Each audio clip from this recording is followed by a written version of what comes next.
أعوذ بالله من الشيطان الرجيم.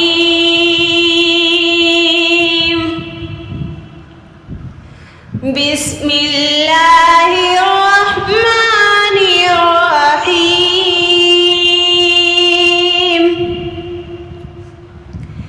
أقم الصلاة لدلوك الشمس إلى غسق الليل وقرآن الفجر إن قرآن الفجر كان مشهودا ومن الليل فتهجد به نافلة لك عسى أن يبعثك ربك مقاما محمودا وقل رب أدخلني مدخل صدق وأخرجني مخرج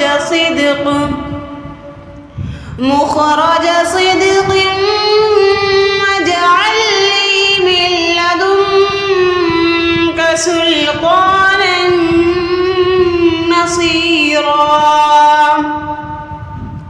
وقل جاء الحق وزهق الباطل إن الباطل كان زهوقا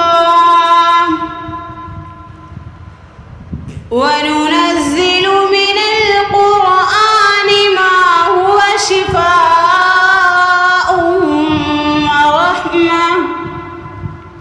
ورحمة للمؤمنين ولا يزيد الظالمين إلا خسارا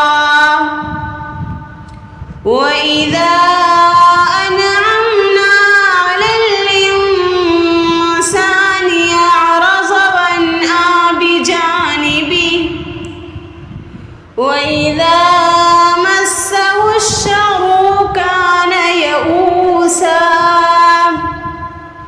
قل كل يعمل على شاكلته فربكم أعلم بمن هو أهدى سبيلا صدق الله العظيم. السلام عليكم.